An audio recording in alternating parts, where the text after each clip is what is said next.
Good morning, all. Today is going to be a semi-quiet stream unless I pop on and I decide to talk. I um, didn't sleep very well last night. I was hurting most of the night, so I am running the stream today.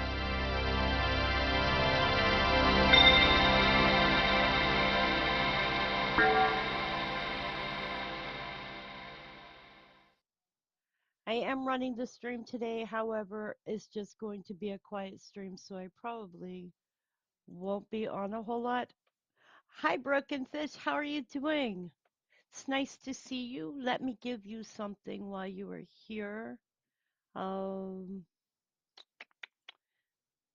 since you are on Ron's channel, I'm giving you the same thing that Ron gave you called a wrench so you can use it as needed and nobody can ever remove you from my chat room. And feel free, like I tell other mods, to post your videos if you have any for other people to check them out. As I try to share other people's YouTube channels out to the world and hope that other people will get good information when they need it. Welcome to the channel, Broken Fish, and I appreciate you being here. Um, as y'all can see, it is a semi-cloudy day today. Um, the weather here is, let me see what my temperature here is for today. It's dealing with 65 degrees, and I think it's supposed to get up to about 76 degrees today. The whole week, with the exception of next Monday, is going to be in the 70s. So next Monday it'll be 84, and next Tuesday it'll be 88, which will make it feel a lot hotter because of humidity. Um, this week I'm pretty sure we're going to have some thunderstorms, but we just showed that it's going to be sunny for Thursday and Friday and then partly cloudy on Saturday. So hopefully we'll get some afternoon rain patterns starting here again. Oh, you are so welcome. You got live at 5 p.m. Okay, I will remember to swing by and check out your channel if I stay awake long enough. You are welcome to post a link to your channel in my chat. That way other people can go to it. My YouTube channel is more for information for other people, keeping people safe, keeping people prepared, giving people news updates from around the world and any other things that they might need. Um, thank you for being here. George, good morning. It's nice to see you. I am going to go share the link for my channel to other places real quick. And there was something I wanted to talk about if I can find it. Um, if I can find it, because I had it, but I don't know how to get back to it.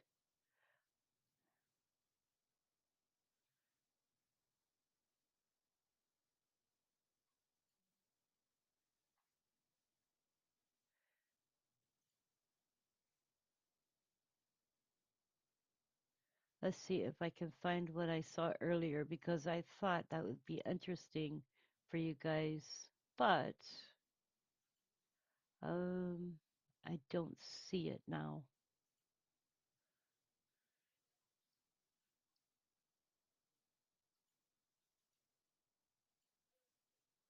Let's see if I can find it this way.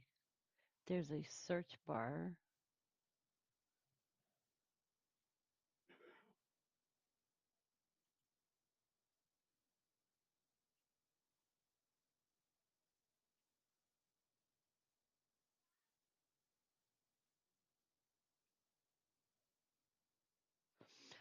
What I wanted to talk to you guys about is the biggest earthquakes to ever rumble through America. Um, I'm trying to find what I had.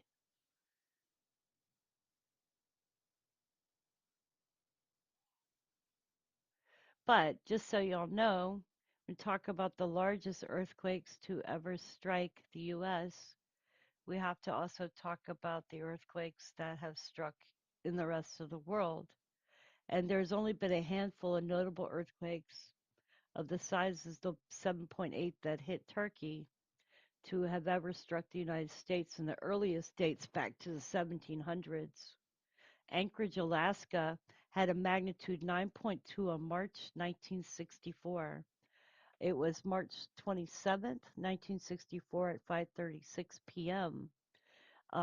It was a magnitude 9.2 and it occurred in Prince William Sound region, Alaska.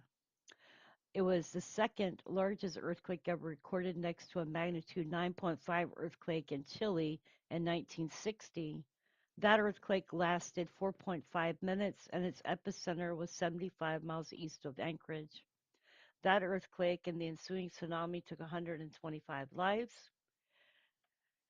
and cost 311 million in property damage. And that was according to NOAA's National Centers of Environmental Information. The second magnitude 9.0 was January 1700, and it was a massive 9.0 earthquake that ruptured hundreds of miles along the deep offshore waters of the Pacific coast, and that altered the local landscape and sent a tsunami not only across much of North America's western shores, but also thousands of miles across the Pacific Ocean into Japan. The undersea Cascadia thrust fault ruptured along 620-mile length from mid-Vancouver Island to northern California, producing tremendous shaking and huge tsunamis that swept across the Pacific. So you can imagine what will happen when we have a big earthquake on the west coast. That will also cause tsunamis that actually go across the Pacific as well. That earthquake caused shaking.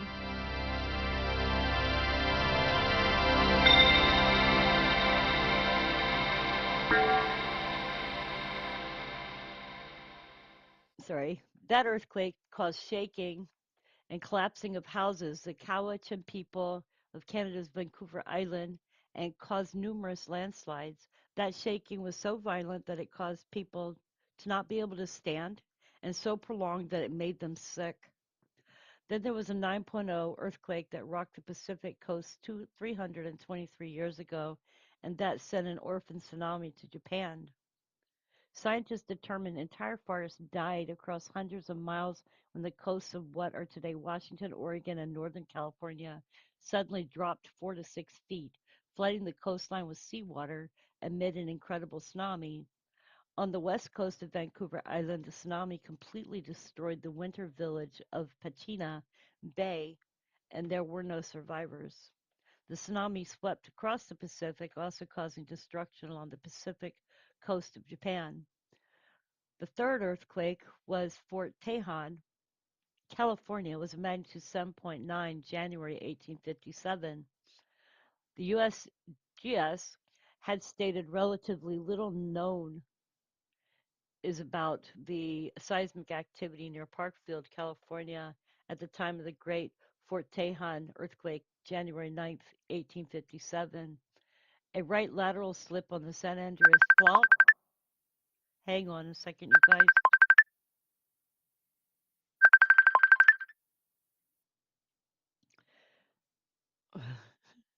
Gotta love it when people call in while you're live. Okay. A right lateral slip on the San Andreas Fault produced shaking that lasted 1 to 3 minutes and that was felt over more than 135,000 square miles of central and southern California. The state currently occupies 163,695 square miles. Property loss.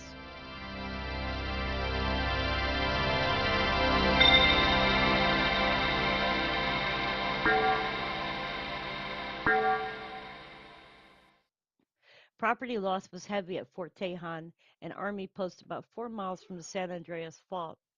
About 12 miles west of Fort Tejon, trees were uprooted and buildings were destroyed between Fort Tejon and Elizabeth Lake.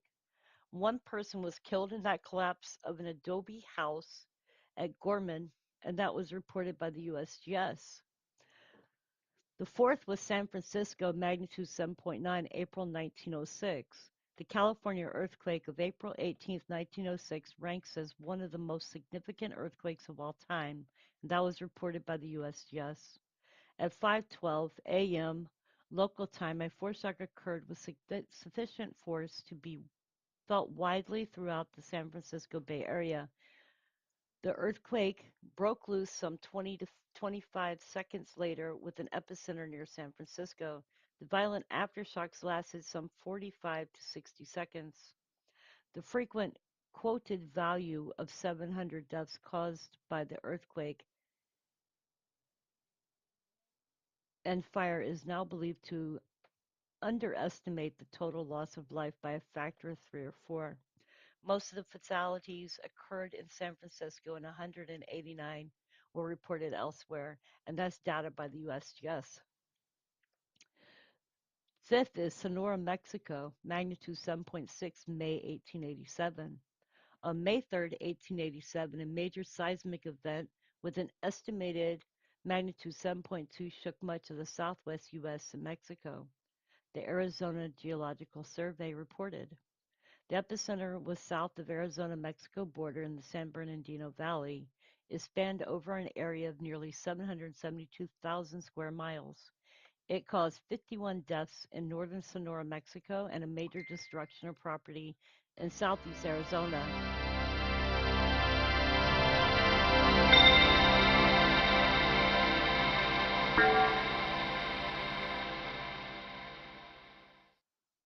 As well as adjacent portions of Mexico. Moderate damage also occurred in New Mexico.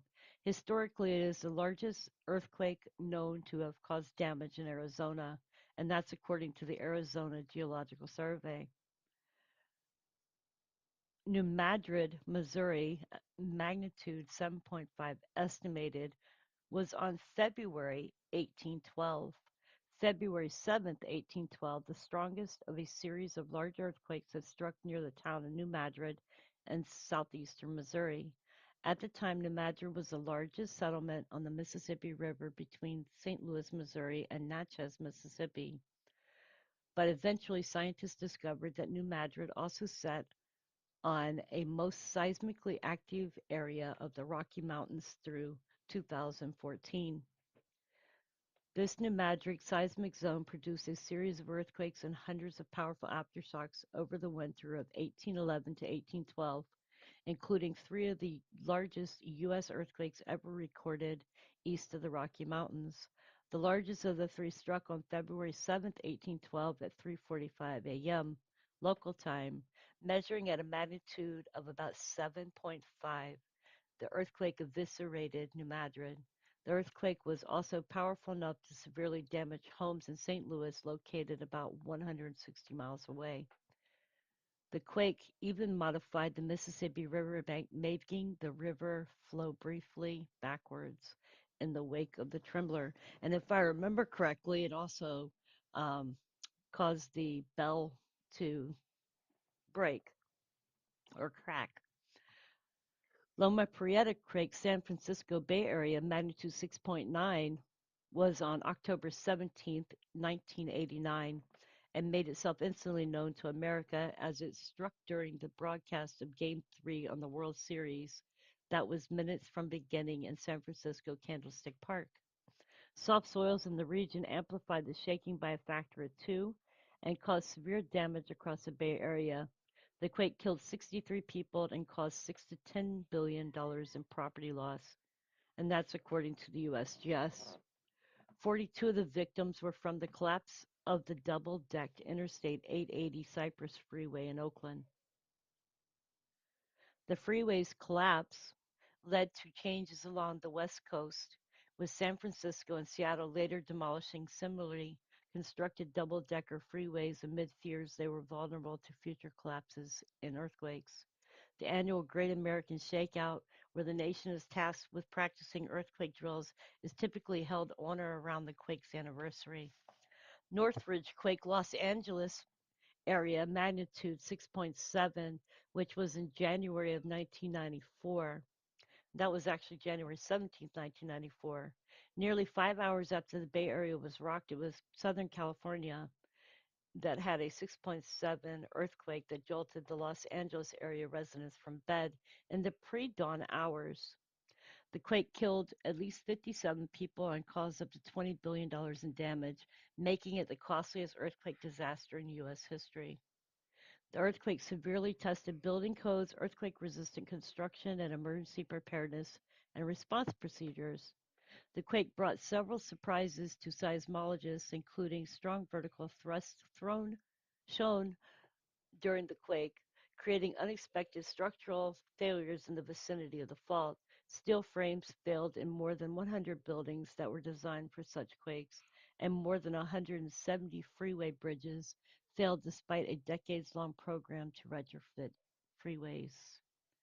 So I hope y'all enjoyed that. It's just a little bit of data on earthquakes that have occurred in the United States and the major earthquakes that have occurred. So that is one of the reasons why people need to be prepared. My sound is low. Let me check my sound here and see if my sound is low. Where's my settings? I gotta find settings. Give me a second.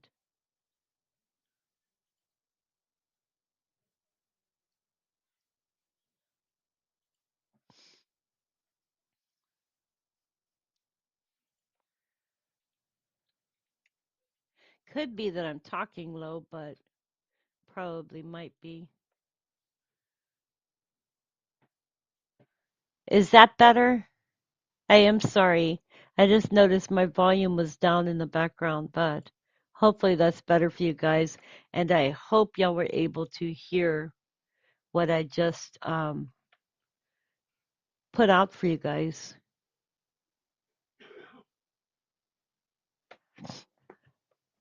I did not save that as a video, so that will be the first part of my live stream when it's aired. So you can share that out to people, and hopefully they'll get some idea.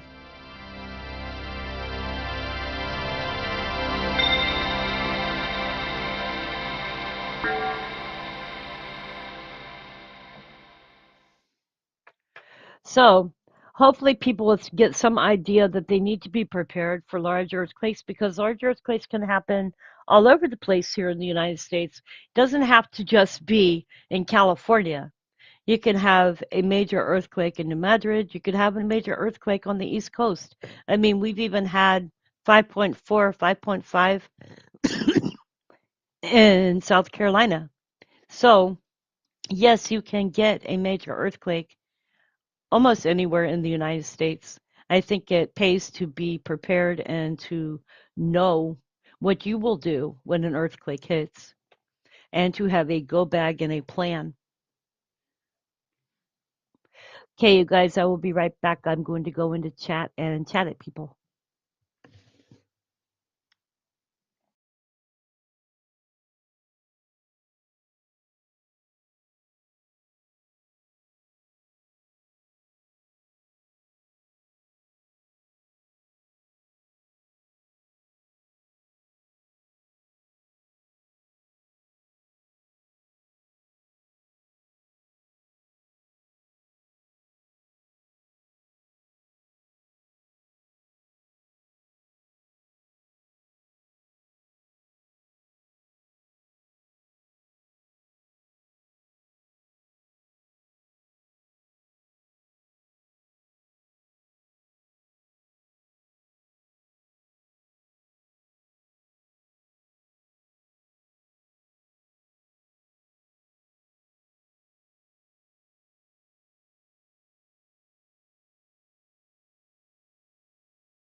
So, you guys, y'all want to know what happened during the earthquake in the New Madrid?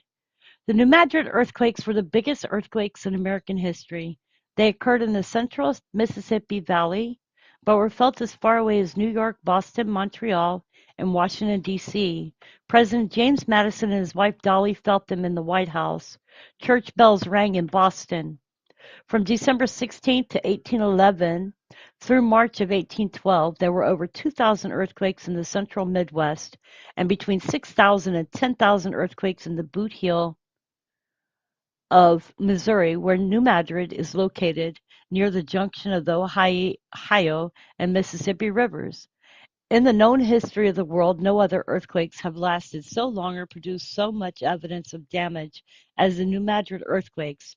Three of the earthquakes are on the list of America's top earthquakes. The first one was December 16, 1811, a magnitude of 8.1 on the Richter scale. The second on January 23, 1812, at 7.8 on the Richter scale.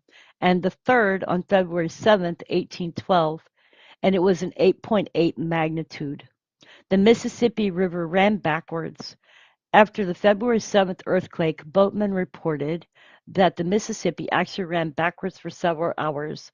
The force of the land upheaval 15 miles south of New Madrid created Reelfoot Lake, drowned the inhabitants of an Indian village, turned the river against itself to flow backwards, devastated thousands of acres of virgin forest, and created two temporary waterfalls in the Mississippi. Boatmen on flatboats actually survived this experience and lived to tell the tale. As a general area experienced more than 2,000 earthquakes in 5 months, people discovered that most of the crevices opened up during the earthquake ran from north to south, and when the earth began moving, they would chop down trees in the east to west direction and hold on using the tree as a bridge. There were missing people who were most likely swallowed up by the earth. Some earthquake fissures were as long as 5 miles. There were sand boils. The world's largest sand boils was created by the New Madrid earthquake. It is a 1.4-mile long and 136 acres in extent, located in the Boot Heel of Missouri, about 8 miles west of Hayati, Missouri. Locals call it the beach. Other much smaller sand boils are found throughout the area. Small pellets up to golf ball sized tar balls are found in sand boils and fissures. They are petroleum that has been solidified or proliferous nodules. Lights flash from the ground caused by quartz crystals being squeezed. The phenomena is called seismoluminescence. Can't say the word, sorry. Water thrown up by an earthquake was lukewarm. It is speculated that the shaking caused the water to heat up and/or quartz light heated the water. Earthquake smog. The skies turned dark during the earthquake, so the dark that lighted lamps didn't help. The air smelled bad and it was hard to breathe. It is speculated that it was smog containing dust particles caused by eruption of warm water, into cold air. There was loud thunder. Sounds of distant thunder and loud explosions accompanied the earthquakes. Animal warnings. People reported strange behaviors by animals before the earthquakes. They were nervous and excited. Domestic animals became wild and wild animals became tame. Snakes came out of the ground from hibernation. Flocks of ducks and geese landed near people. The earthquake was preceded by the appearance of a great comet. Now, this is Tecumseh Comet and the Battle of Tippecanoe. The earthquakes were preceded by the appearance of a great comet, which was visible around the globe for 17 months.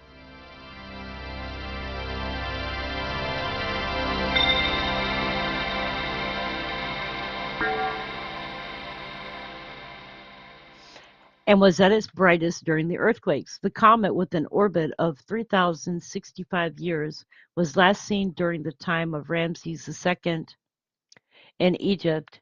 In 1811 and 1812, it was called Tecumseh's Comet or Napoleon's Comet in Europe. Tecumseh was a Shawnee Indian leader whose name meant shooting star, and he walks across the sky.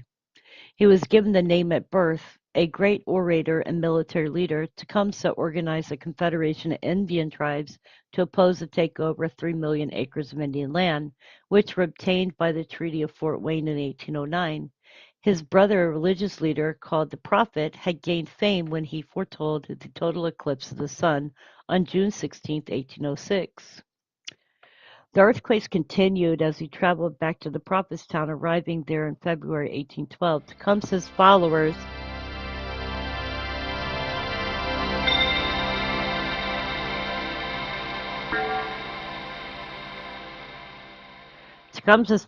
lost the Battle of Tippecanoe, but they continued to fight as allies of the British during the War of 1812 between the United States and Great Britain. Tecumseh was killed in battle in Canada in 1813. He is honored as one of the greatest of American Indian leaders, both in the United States and Canada, where he is considered a national hero. The first steamboat on the western waters survived the earthquakes. So y'all know there was a first steamboat. The first steamboat traveled on Ohio and Mississippi rivers took place during the New Madrid earthquakes. The New Orleans set out from Pittsburgh on October 20th, 1811, bound for New Orleans. Captain Nicholas Roosevelt had brought along his young wife and their 2-year-old daughter and a Labrador dog. 10 days after leaving Pittsburgh, his wife Lydia gave birth to a son in Louisville, Kentucky. They waited a while for her to recover and the water to rise prior to crossing the dangerous waters and coral reef at the falls of the Ohio. On the night before the day of the earthquake, December 16th, the steamboat was anchored near Owensboro, Kentucky, about 200 miles east of the New Madrid, Missouri. Their dog Tiger insisted on staying in the cabin with them instead of sleeping on the deck. Without realizing it, they were heading straight towards the epicenter of the great earthquake in American history. Their steamboat, intended to be an advertisement for steam travel, was thought instead to be the cause of the earthquake by many who saw it. At Henderson, Kentucky, where no chimneys were left standing, they stopped to visit their friends. The painter John James Audubon and his wife Lucy. Floating in the middle of the Ohio River, they were protected from the earthquake tremors shaking the land, but not from the hazards of falling trees, disappearing islands, and collapsing riverbanks. After entering Indian territory on December 18th, they were chased by Indians who figured the fire canoe had caused the earthquake, but they managed to escape capture by outrunning them. They even had a small cabin fire that night, which they managed to put out. Thousands of trees were floating on the waters of the Mississippi as they approached New Madrid on December 19th, 3 days after the earthquake. They found that the town of New Madrid had been destroyed. They didn't dare to stop and pick up a few survivors for fear of being overrun, and they were without supplies. Most alarming was the fact that they had not seen a boat ascending the river in 3 days. They saw wrecked and abandoned boats. It was undoubtedly a miracle that they survived and kept going. They tied up at one island, and the island sank during the night. Their dog Tiger alerted them to oncoming tremors. On December 22nd, they encountered the British naturalist John Bradbury on a boat at the mouth of the St. Francis River, who told them that the town of Big Prairie was gone. They arrived at Natchez, Mississippi on December 30th and celebrated the first marriage aboard a steamboat on December 31st, when the steamboat engineer married Lydia's maid.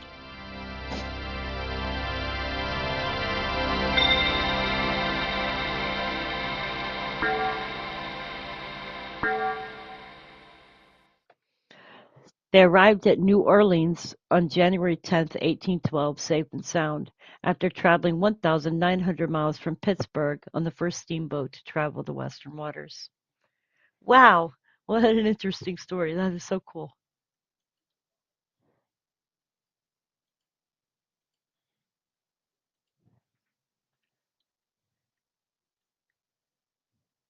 Yes, Bella, the new Madrid is primed and ready for a new earthquake. So it is something to keep an eye out for. No, mud volcanoes are not fun. In fact, I think there are some mud volcanoes down in California. I know there's some tar volcanoes.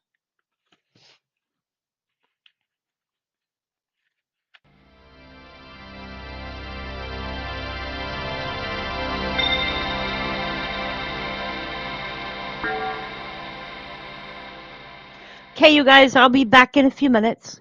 Enjoy the chat room. I am going to go get myself some coffee.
So let's talk about super volcanoes in the world. And let me make sure my sound is actually working. It is.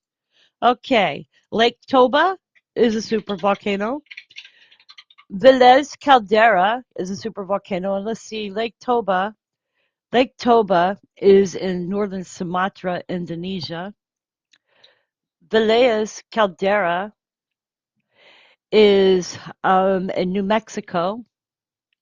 Saragocha is another one that is on the Nazca Plate, beneath South America Plate, above the subduction zone.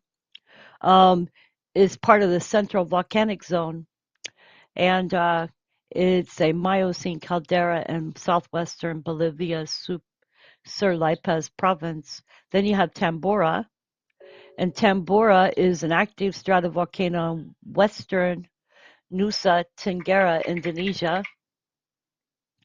Then you have the Yellowstone caldera, and of course, you guys know Yellowstone caldera is a super volcano in Yellowstone National Park in the West United States.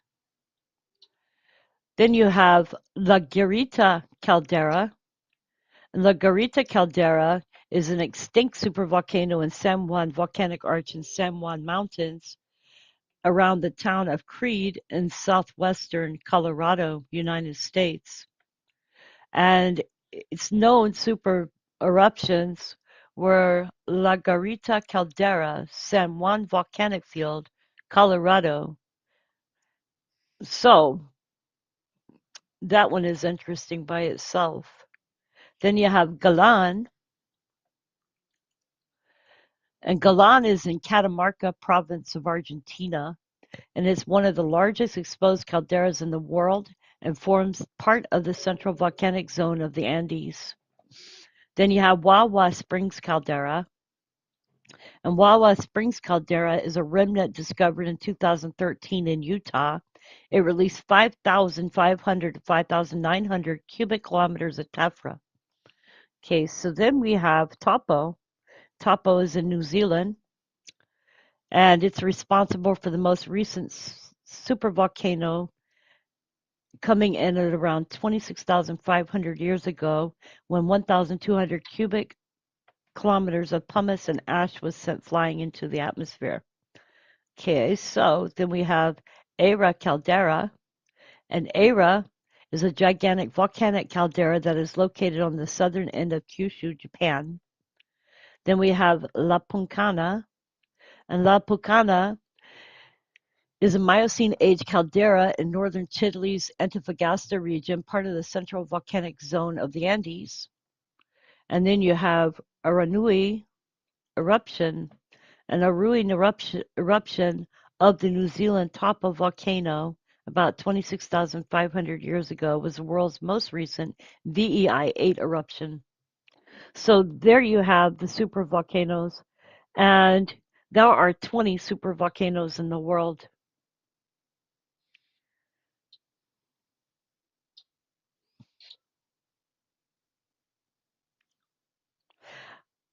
Hope you found that interesting. And here's a little link from Wikipedia that you guys can look at for supervolcanoes.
Hi, you guys. YouTube is lying to me about how many people are watching my video. If I can count four people in my chat room, but only saw two for a minute, that was funny.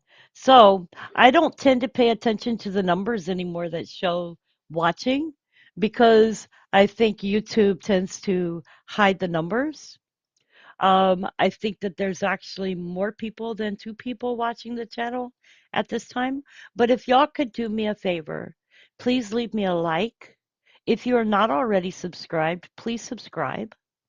And if you are wanting to help out with my channel, I do post a PayPal below my video. There's also Super Chat, but I don't request that you do so because YouTube takes half of the amount that is given through Super Chat at any time. So if you want to contribute directly, you can use my PayPal or my Buy Me a Coffee. It is appreciated. But the biggest things for me is to get my videos out to the world because I do talk about what is actually going on and what is actually happening in the world, and about the earthquakes in real time as they happen, and about volcanoes. And if you have questions, I will go and look them up to make sure that you do have an answer. That is important to me to make sure that people are getting answers that they want.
So, you guys, I got a little bit of a statement for you. The data came out, the factories ordering data says that we are levels as we were at in the pandemic. Unemployment jobs are higher, but they say jobs are high.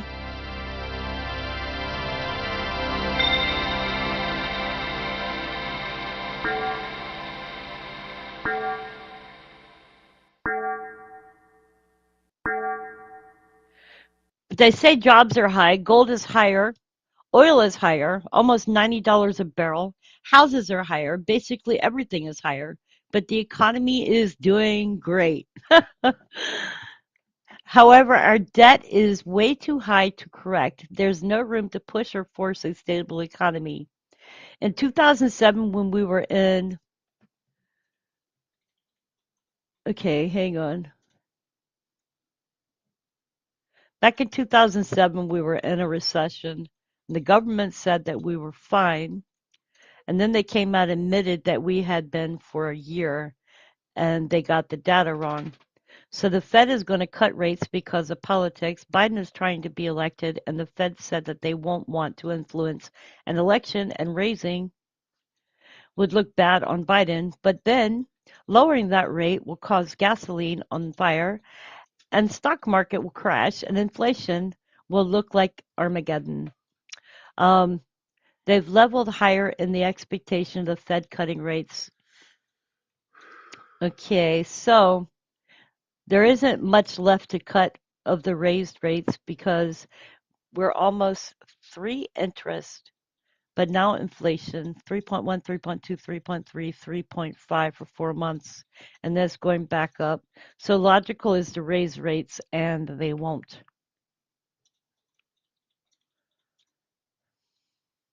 So if anybody can give a guess on what the Fed will do, leave a comment in chat.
So you guys, that came from a very smart family member. Yep, Bidenomics, Cowboy Rogers. Hey, how are you doing?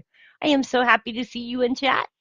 As I was just telling another new moderator, if you have links for your channel, feel free to post them in my chat room so that other people can see your videos. I am sharing out other people's channels, and I want to make sure that other people get information that they need and not just earthquake information. At this channel, we try to provide information to people for earthquakes, volcanoes, weather. The only thing I don't discuss on this channel is sports. Sorry, I'm not into sports. If you want to talk about sports in my chat room, go ahead and discuss sports among yourselves. However, I don't discuss sports. I am not a sports fan. Long time ago, I actually went and saw the uh, Dolphins play in Florida. And I was little at the time, and I thought it was really cool. And one of the things that I got to meet was Dolly Parton, and I got to meet the guy that plays the gambler. Um, and I got to meet Willie Nelson. So that was the coolest thing that happened. And I was actually there to watch the Dolphins play against the other Florida team, and I forgot the name of them. But at the time, I was only maybe 12 years old, and it was really cool. But I didn't understand what was going on with the football and who was supposed to be doing what. And I've never really enjoyed watching football, even though my ex-husband used to watch the Raiders. I think it was every weekend. He used to watch football every weekend. So he could have told you everything you wanted to know about football. I was just in charge of making popcorn for him. And therefore he would do cookouts and stuff on his Sundays for football. But me, I just never really been interested in football. Yes, Kenny Rogers. Thank you. Again, he passed away. May.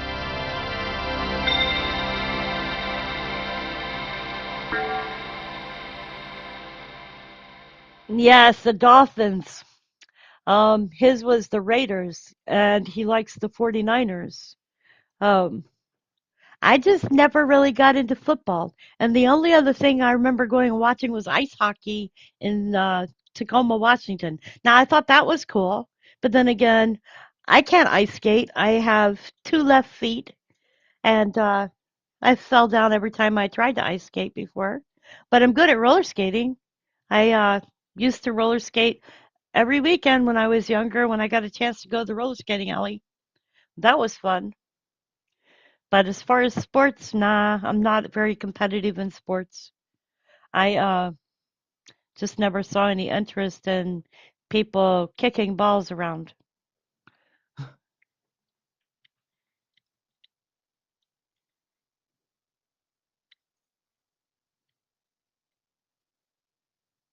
You know, I'm learning the difference between the different names of different sports in different countries. Whereas in the United States, we call it football. I forget what they call it in England. I think it's footy or something.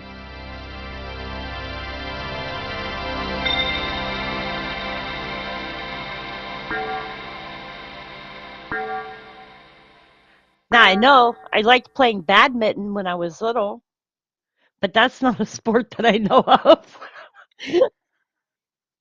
Okay, you guys, I'll be right back in a few minutes.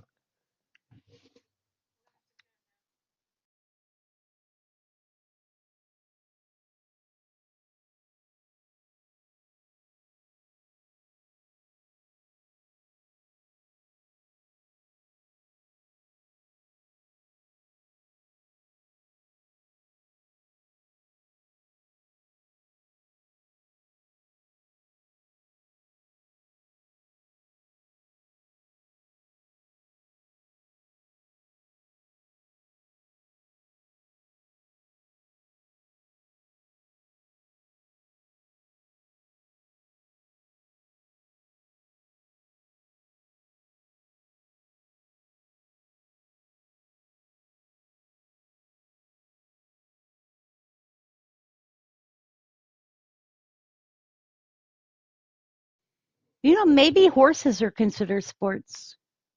I didn't think about that. I used to go to my friend's Seven Branch Farms and watch them compete in barrel racing. That was interesting. I used to own horses, so we'd actually go on the weekends to go watch them barrel race and stuff. But I never got involved in it. Um, my daughter wanted to, but she ended up having a kiddo at the age of bright and beautiful 18 years old, so she didn't get involved in it and eventually sold her horse that she had.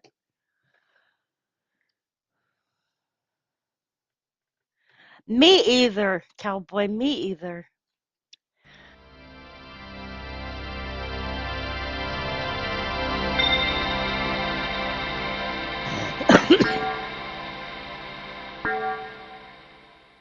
2.3 earthquake. That looks like it's out there at the Virgin Islands. Let me look.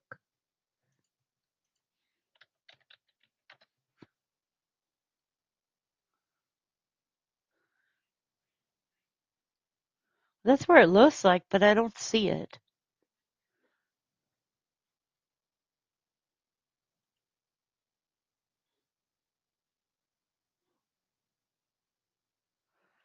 Maybe this is Santa Cruz Islands. No, it's not.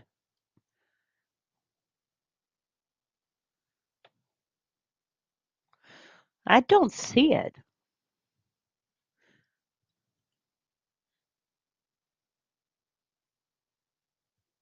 Well, I'm looking at the wrong area anyway. Huh. That's funny. There's been a 3.0 in the Panay, Philippines. But I'm seeing that one over here near South America that is a 2.3. And I see a 2.2 Baja, Mexico, but that's not Baja, Mexico there.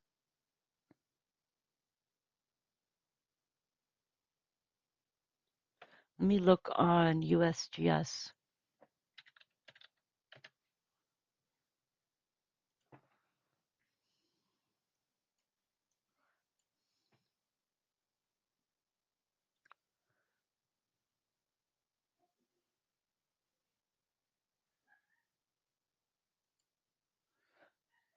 If I'm correct, that's Puerto Rico.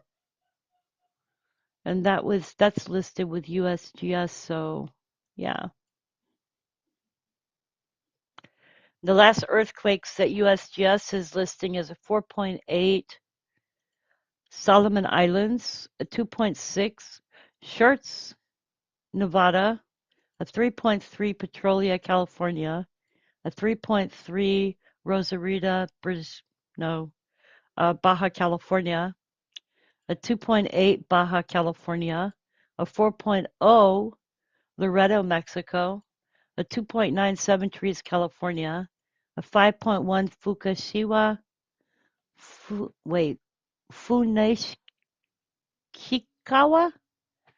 Funeshikawa, Japan, a 4.7 Puente Alto, Chile, a 4.9 Hulawan City, Taiwan, 5.4 Bonin Islands, Japan region, a 4.5 Puerto El Trifino, El Salvador, a 3.7 Brenes, Puerto Rico, a 5.4 Fangali Onga, Tonga, a 5.2 in the Kermadec Islands of New Zealand, and a 4.8 Rectines Ridge.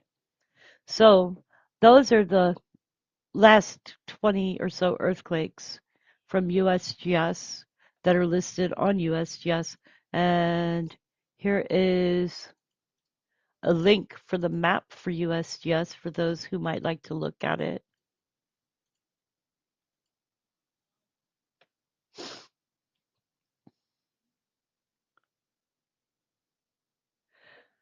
The mag that I was looking at is a 2.3. That's over there off of, if you look where my mouse is, I'm pointing at it. It's down there by South America near the Virgin Islands in Puerto Rico.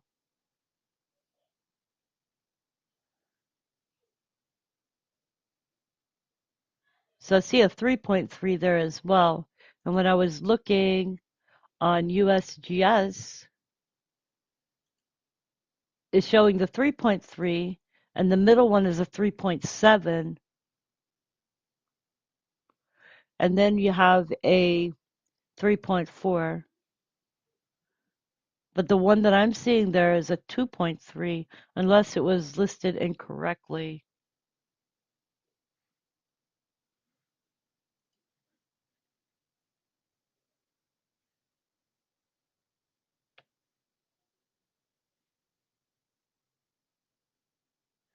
Thank you, Scott Rowe.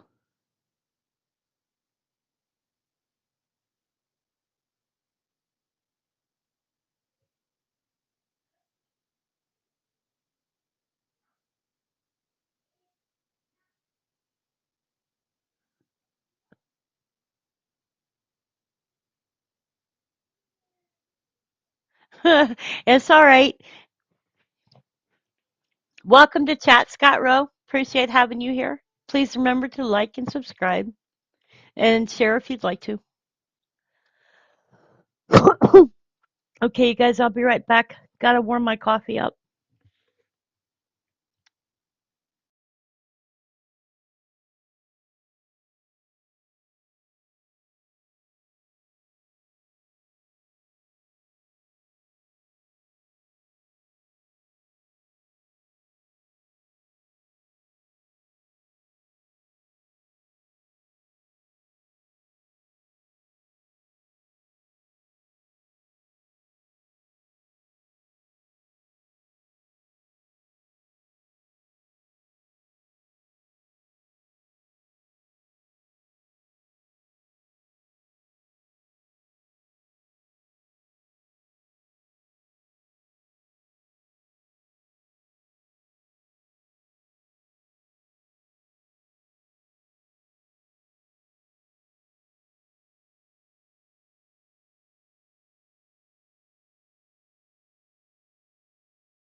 Okay, hang on, Josh. Hey, you guys, I am not finding that 2.3 that's listed on my Earthquake 3D. You said you have reported 2.3 here in chat. It was Puerto Rico. Okay. Was it on USGS or EMSC?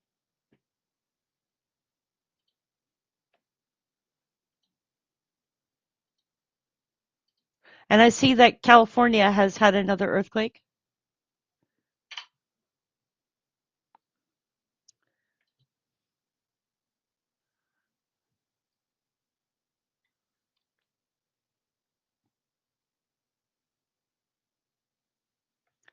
Hang on a minute. I think I'm going to refresh.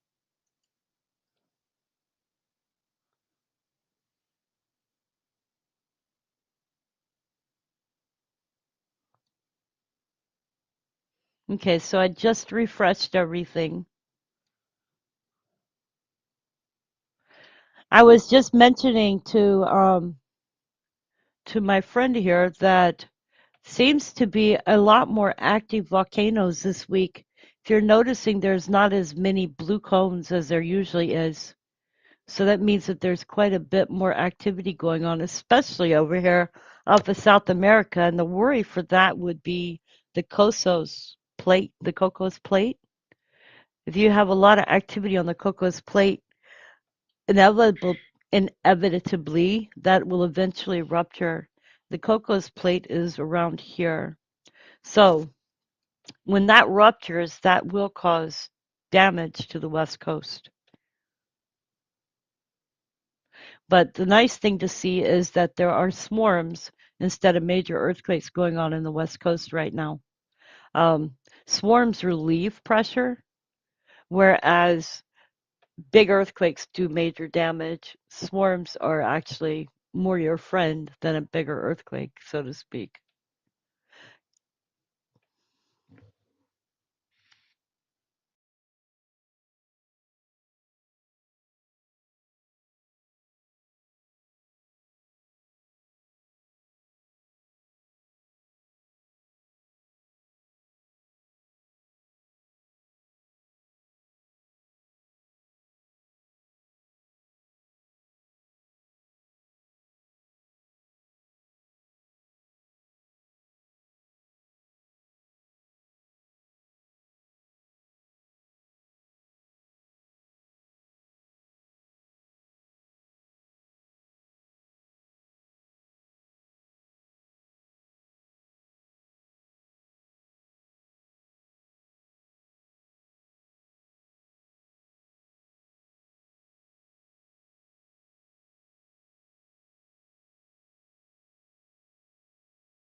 Okay, you guys, last earthquake showing on EMSC is a 3.0 Panay, Philippines, a 2.2 Baja, California, Mexico, a 4.1 Kyushu, Japan, a 4.8 that is 145 kilometers deep in Santa Cruz Islands, a 2.2 9 kilometers deep eastern Turkey, a 2.3 7 kilometers deep Switzerland, a 3.5 Grenada region, Windward Islands, 67 kilometers deep.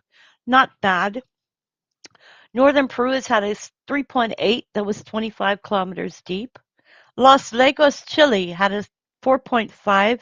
It was 77 kilometers deep. Near the coast of Syria, that's different, had a earthquake which was a 2.2 and it was 2 kilometers deep.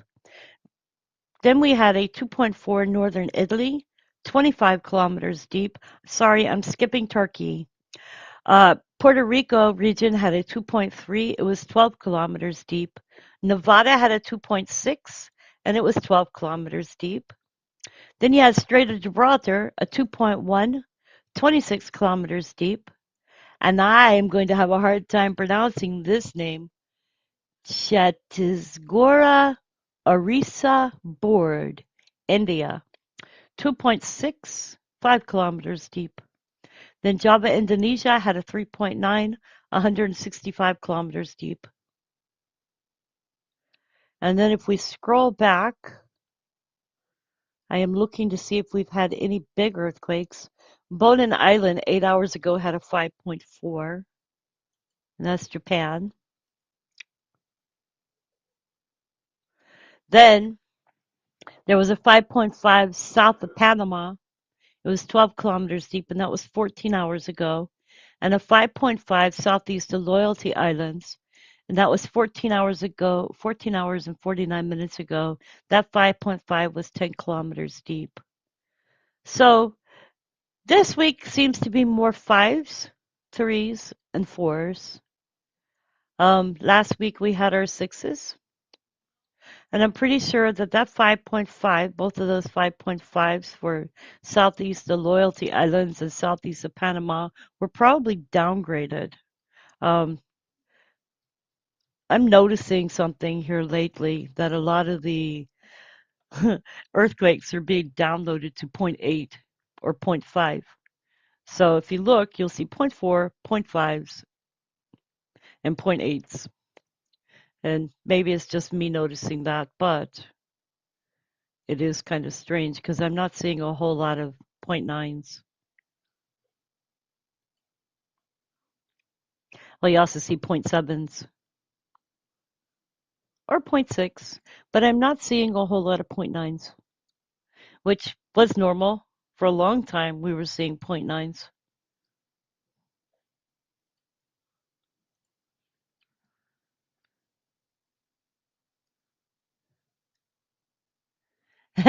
USGS doing their job downgrading. Yep. We had a 0.5. Huh. Let me see her.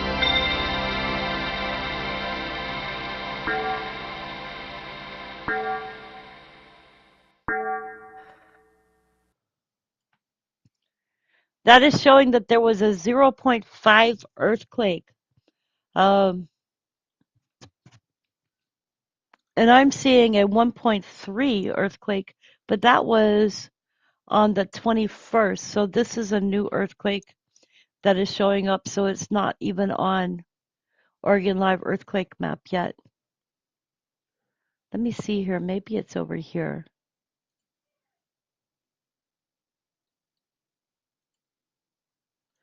I'm pretty sure that's going to be in the New York area. Y'all want to see how busy it's been over here in New York? Okay, this is the interactive earthquake map.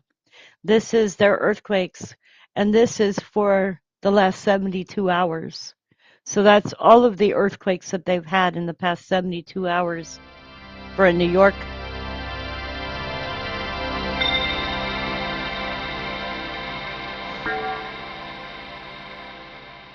Sorry, I mean New Jersey. New Jersey, because New York's over this way. There's a zero point 0.9. And that's on the 22nd.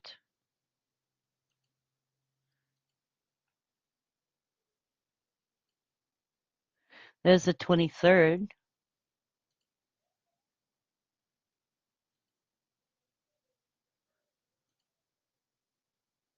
23rd. So that's yesterday, 0.5.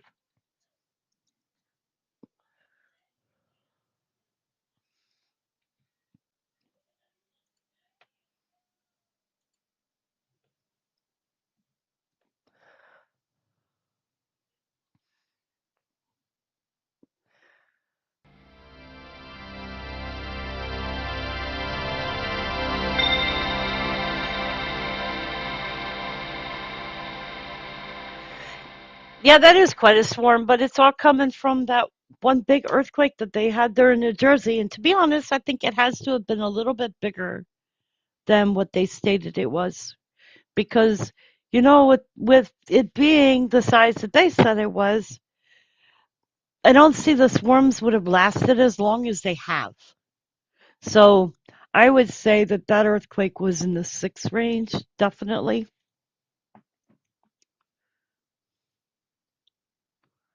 Yep, more like a mid 6. You're right, Bella. I mean, that last one here shows as a zero point 0.5, but still, you're still having aftershocks from it. But that does leave an interesting concept that because of all the swarms, we could see a bigger earthquake there again. So that is something just to keep your eyes open and watch out for.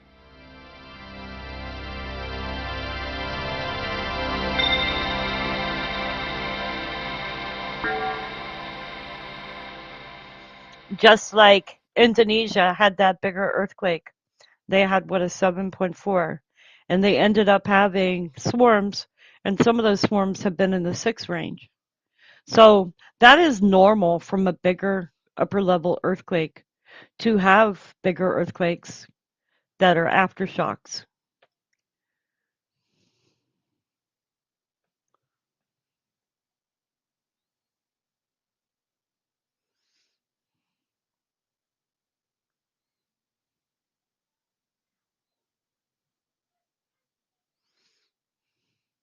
And I'm just looking across here. Um, Within the last 24 hours, there's only been this zero point 0.5 on the East Coast, so probably going to see more activity here.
Eh.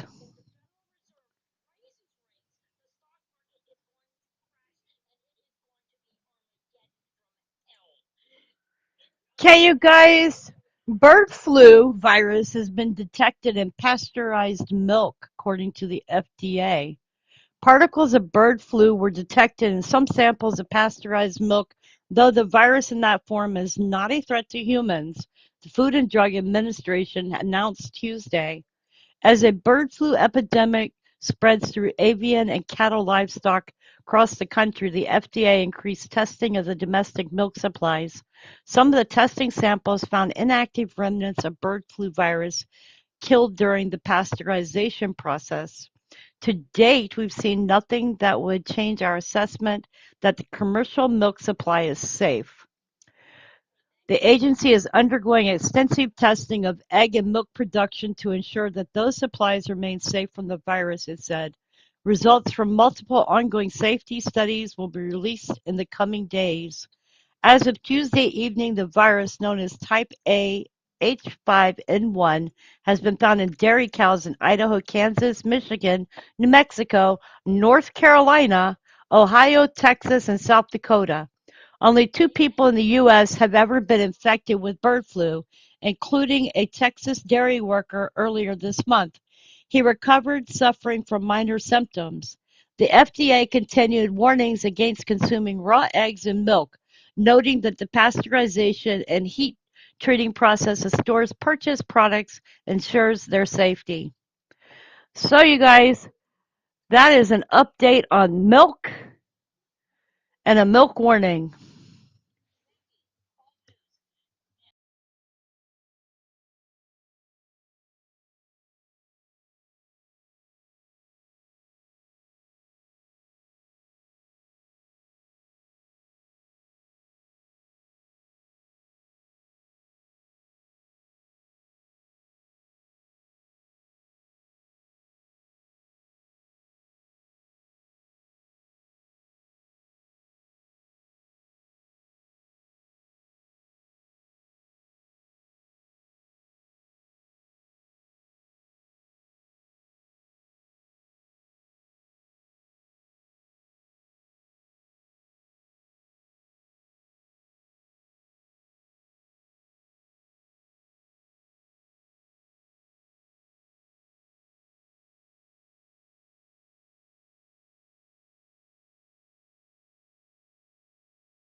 Okay, guys, here's another update.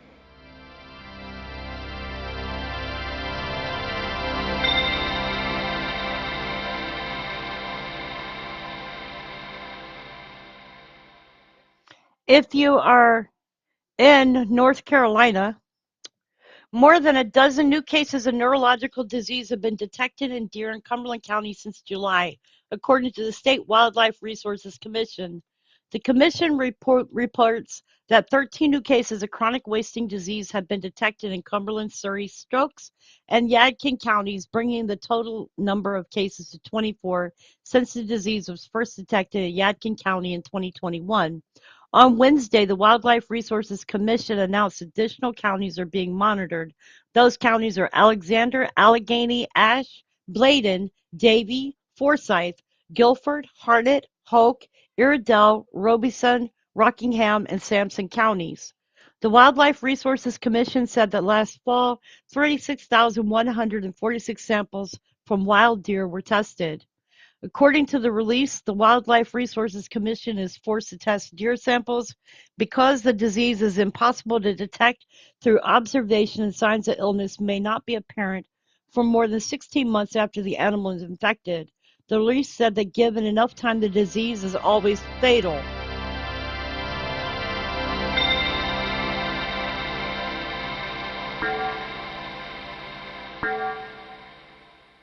The release said that given enough time, the disease is always fatal to the animals. Once the disease prions are present on surrounding soil and vegetation, they are practically impossible to remove or destroy and can infect healthy deer for years. The disease is caused by abnormal proteins called prions that slowly spread through a deer's nervous system, eventually causing spongy holes in the brain that lead to death. The disease is spread between deer through direct contact and environmental contamination from infected saliva, urine, and feces, and can be spread through the transportation of hunter-harvested deer carcasses or carcass parts. According to the Centers for Disease Control and Prevention, the World Health Organization recommends that it is important to stop the agents of the disease from entering the human food chain, even though there have been no reported cases of disease.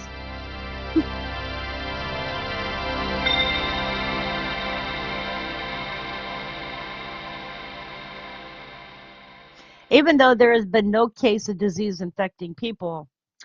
Anyone who harvests a deer from November 1623 in Bladen, Cumberland, Harnett, Hoke, Robeson, and Sampson counties is required to submit a sample for testing within 2 weeks of the harvest. And that's according to Wildlife Resources Commission. The commission said that within surveillance area counties, it is illegal to transport fawns for rehabilitation, given the disease can easily spread to new areas whenever infected deer are transported by people. Fawns can be infected by their mother even before birth and not show visible signs of illness until the late stage of the disease. Place new salt or minerals in existing mineral lake sites or establish new mineral lake sites as surrounding soil and vegetation can be contaminated by infected feces, urine, and saliva. Put out bait food or food products to purposely congregate wildlife from January 2nd through August 31st each year. Now, it's illegal to do these things, just so you know.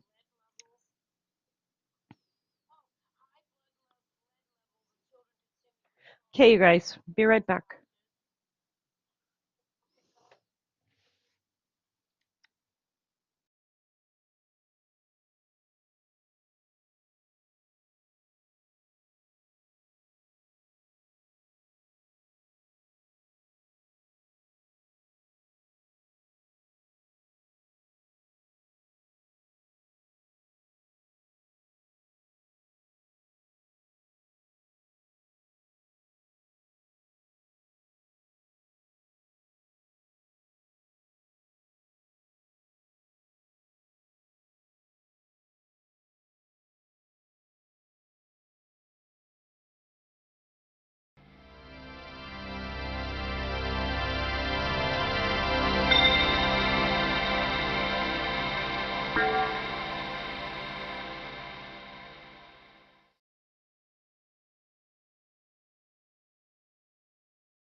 Okay, guys, I have been on live 2 hours now.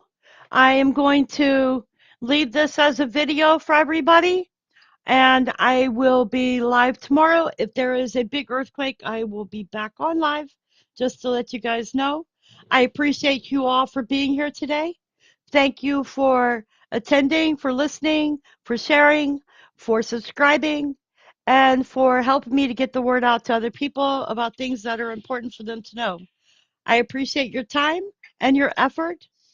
If you would like to help, you can subscribe and share my videos. That helps me out tremendously. Also, below the video, there are links to places such as my website where I show 50 Facebook groups with links that you can join.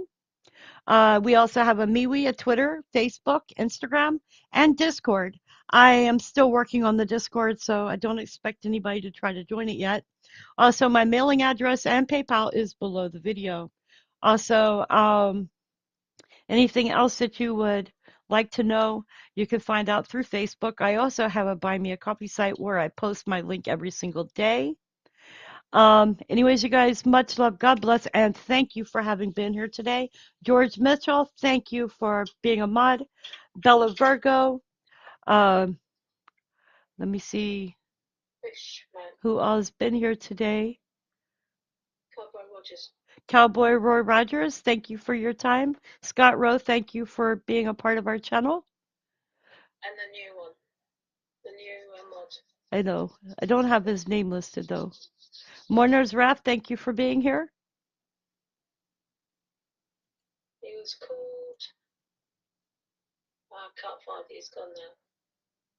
And thank you to our new mod for having been here today as well.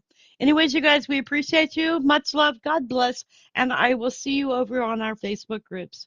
Y'all have a great day. And remember to be prepared and to have a plan as far as earthquakes, weather, and anything else that can cause you to have to be prepared. Anyways, you guys, much love.